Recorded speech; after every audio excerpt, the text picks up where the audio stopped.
Maigsoon ko diyan ni Kristo maayong udto kaninyong tanan. So karon medyon aduna na pud kay tay isang ya o i-share nga pulong about sa Ginoo mga igsoon no. So karon atong paghisgutan no og nahimo gyapon ni siya og tubag mga igsoon no nga ah, about sa balaan nga adlaw mga igsoon no. So dinhi mga igsoon atong ipasabot dinhi atong basahon sa Biblia nga tanang butang nga gihimo sa Dios balaan kung ampuan na kini. So dinhi man siya no mo kana ato ang pagaiskutan o ato ang ipasabot sa tanan aron diin kitang tanan masay no especially sa ato ang mga Katoliko mention no. So dinhi sa 1 Timoteo mention no basahon nato sa Biblia mention no. 1 Timoteo kapitulo 4 bersikulo 4 hangtod sa 5 mention no. Tanan nga gibuhat sa Dios no walay tanan gibuhat sa Dios maayo ug walay isalikoy bisang unsa. So basabot diha mga igsoon no bisang unsa. So pwede siya sa tanan nga basta gibuhat sa Dios mention no. So atong basahon diha mention 1 Timoteo kapitulo 4 bersikulo 4 hangtod sa 5. So i-highlight sa to no para mas maklaro. So nga nagaingon diri ang tanan nga gibuhat sa Dios maayo ang tanan.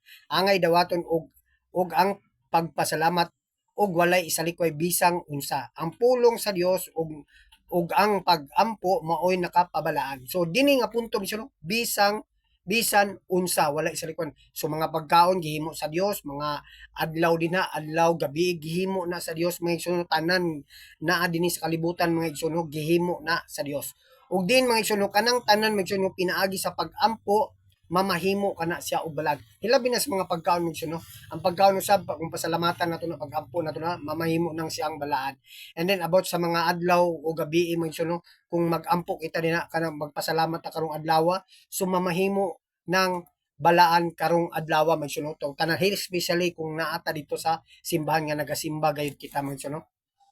And then aside kita magsuno ang adlaw sa Dios magsuno diha sa the Lord's Day no sa gipadayag nato tumasaw man no sa gipadayag kapitulo 1 bersikulo 10 no ang nga si Jesus Kristo mismo na nakita ni San Juan no nga nagpakita no sa so atong masaw no sa English una first sa una no I was in the spirit on the Lord's day and I heard behind a loud voice like a trumpet no sa so atong bisawon sab nato diri sa Bisaya so ato lang nang gikuan no nga nagaingon niya no I was in a spirit so naa sa iya ang espiritu ni San Juan Mangso no so atong basahon dinhi para masayran sa tanaw G's.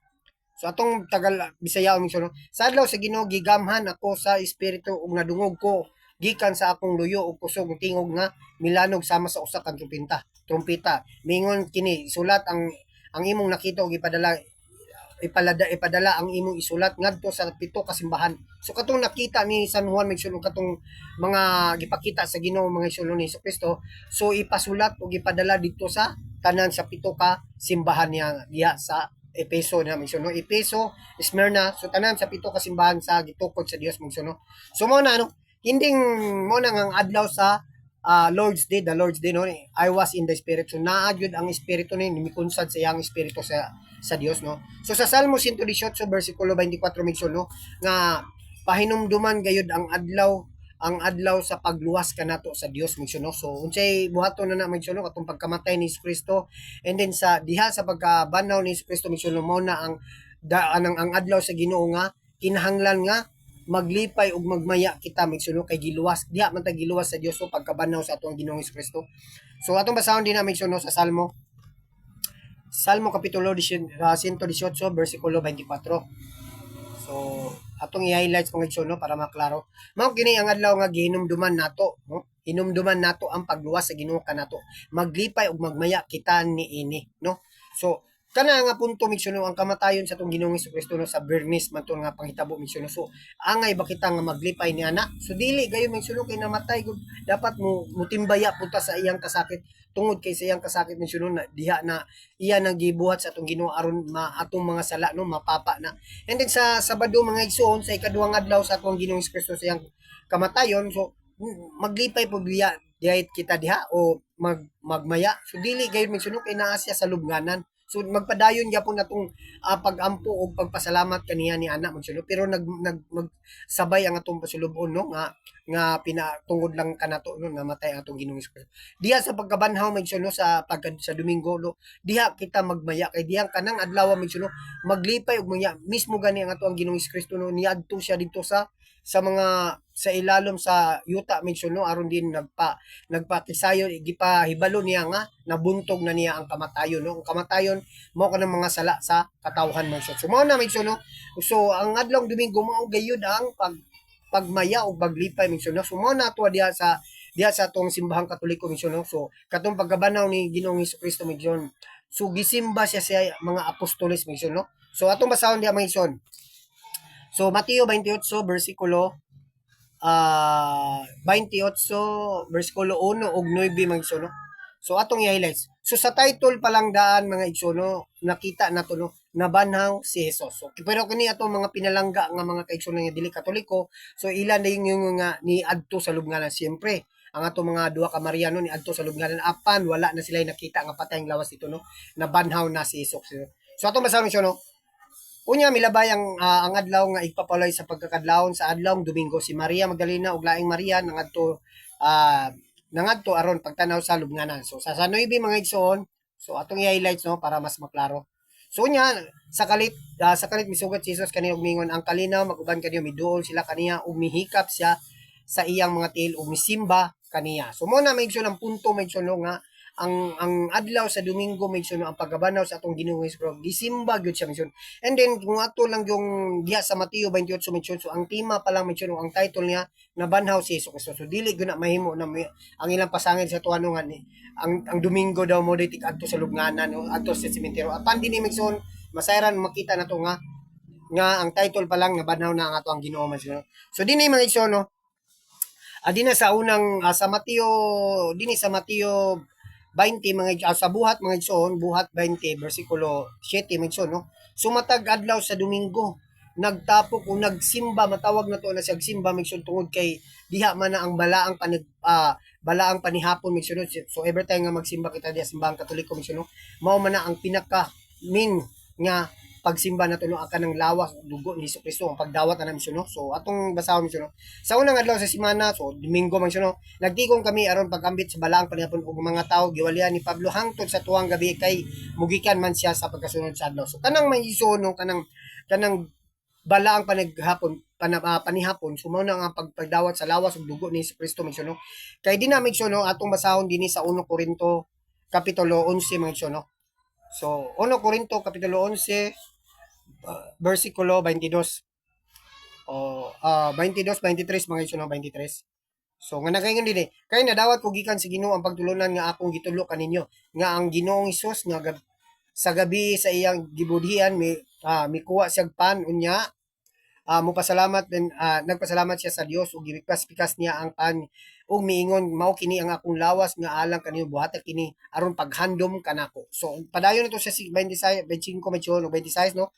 Human sa panihapon gikuha niya ang kupa ug miingon mao kini ang kupa sa bagong kasabutan sa akong dugo matag inom ninyo niini buhata sa matag paghandom kanako kay ang matag kaon ninyo niining pan ug matag inom ninyo gikan niining kupa gisalikway ninyo ang iyang kamatayon no hangtod sa pagbalik niya. So dinhi may no bala ang panihapon. So katong last supper sa atong Ginoo mo kato ang simbolo nga kinahanglan gayud may no handumon siya perminti may no mo bitaw diha sa simbahang Katoliko may no nga every time nga nagasimba kita naa gyud mga paghandom sa pagpangalawat sa iyang lawas ug dugo ni Hesukristo may no. So mao kana ug di na may every time nga makakaon kita sa lawas ug dugo ni Hesukristo sumao ka na ang tinuod nga lawas ni Hesukristo may no daghan na kay nagpatunay ni ana may no. So naay nang pangitabo no kanang ustiyas nahimo jug unod og dugo ug pila na kadekada angtod karon may no wala dito nadugta no. So dinhi may no diha sa Juan 6 bersikulo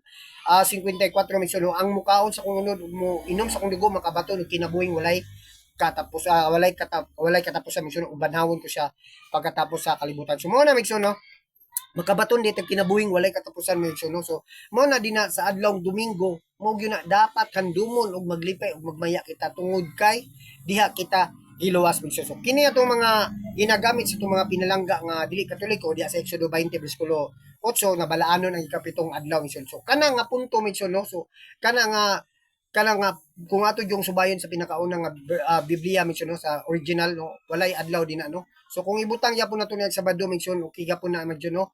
So kay dinhi mention kay ang kana nga sugo is panimba kamo diya sumala diya sa Deuteronomio kapitulo 16 bersikulo 8 no.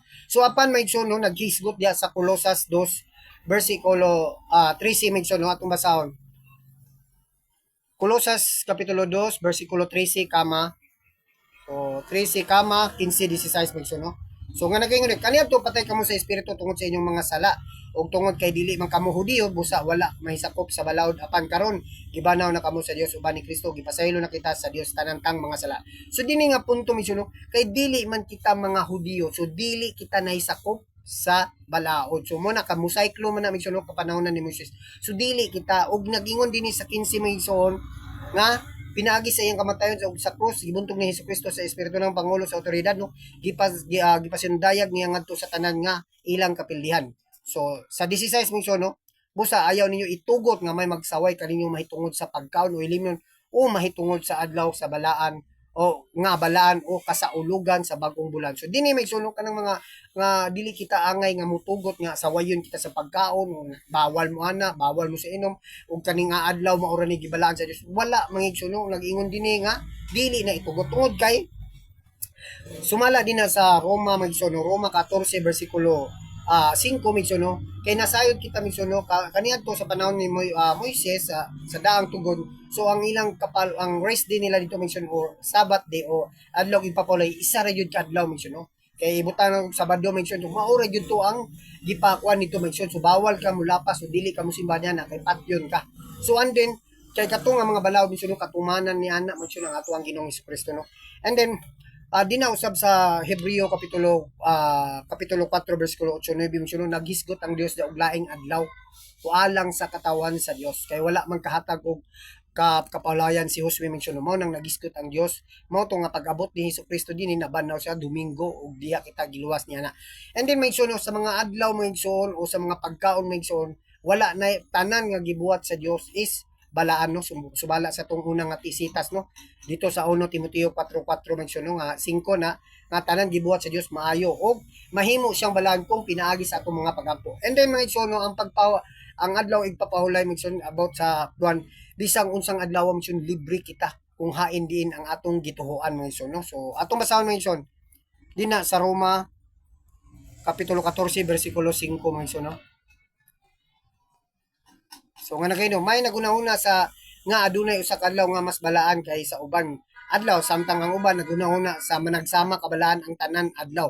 Libre ang tanan libre ang matag usa sa pagsunod hain niini ang hugot niyang gituan. So mo na mention no bisang unsa kang adlaw kay karon mention no nasayod kita o nasayod ang Dios na sa umabat nga hangtod karon mention no nga dili na usan na lang ang adlaw ng papulay mission so sasama na to karon na nagkadaiyang sabat na o nagkadaiyang rest din na ang mga tao mo ng Lunes, Martes, Miyerkules susama ni migsoon bisang unsang adlaw mo bitaw diha sa simbahang Katoliko nay simba matag bistanan adlaw migsoon no mo na nga dinha ug mato din sa atong sitas no nga dili na kinahanglan nga magsaway patadyan basta importante diha nga dili pud ta mutugot no tungod kay ang Dios no tanan nga gibuhat sa Dios balaan mga igsoon. So mao lang kadto igsoon ang atong pag-share no naginaw kita nga unta aduna kamoy gamay pagtulunan nakatunan mahitungod sa pulong sa Dios ug pagtulunan ng isip katoliko no. So bliyon ko pag-usab maayong udto kaniyong tanan ug dalay ng Dios.